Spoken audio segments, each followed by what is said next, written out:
Hey, this is Chris for JamPlay.com, and this is Liepe's Licks. We're in part 4 of a 4-lesson series on using simple guitar parts with strategically placed effects to get just some really cool things out of a basic, otherwise kind of dry backing track. This is really more of a lesson in arranging, or a lesson series in arranging, and less about playing technique, but being able to choose effects that work for a particular style and fit them in using multiple layers is, I think just as important as learning how to play scales on the guitar, because it helps you learn tools to make your playing sound unique or sound better. So this last one is extremely simple. We've got a distorted sound, and we've got a tremolo effect set up. All the tremolo does is this is set up after the gain stage in the amp. So what it's doing is it's bringing the volume up and down, or to normal level and then down, very quickly. Again, synced to 90 beats per minute, and it's a 16th note sync. 1 E and a 2 E and a 3 E and a 4 E and a 1 E and a 2 E and a 3 E and a 4 E.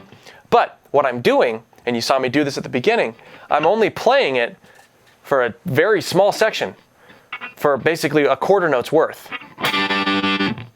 And then I cut it off. I'm only playing it for a quarter note's worth of time. And what I've done on the recorded track is I played a total of 4 times. On the first and the third time, I have it on a track that's panned all the way left. On the second and fourth time, I have it panned on a track that's all the way right. So you've got this line, our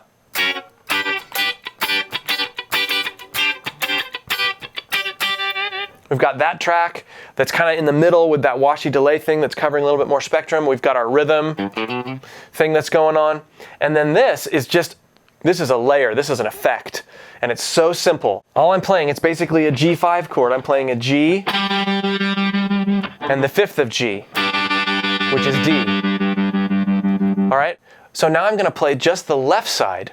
And again, 1 E and a cut. You're going to hear 2 of them on the left side, then I'll add the 2 of them on the right side. And the volume is going to be higher than I would normally mix this if I was going to mix this in as a layer. If you go back to the beginning of the video, you can hear, it's very subtle, you can't hear it very much, but you can hear it as a layer. That's how I would mix it if I was using all of these parts.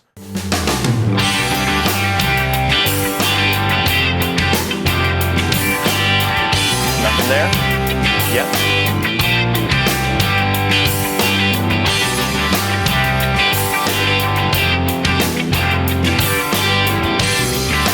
There.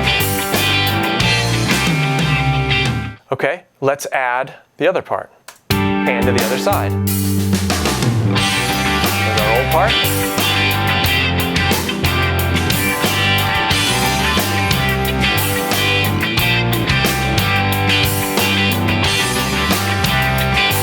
And our last part here.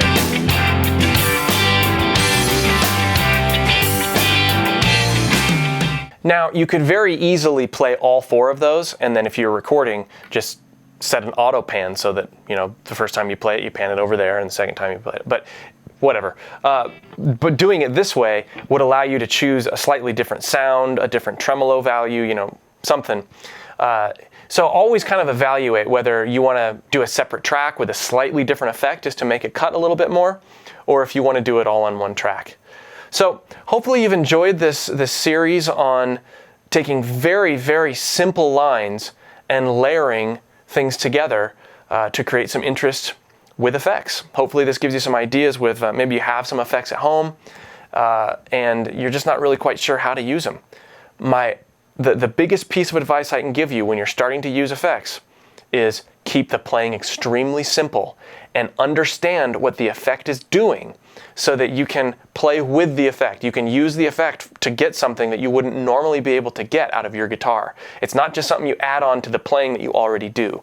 You should play for and with the effects. Thanks for watching another episode of Liepe's Licks. Be sure to check out JamPlay.com for thousands and thousands more guitar lessons.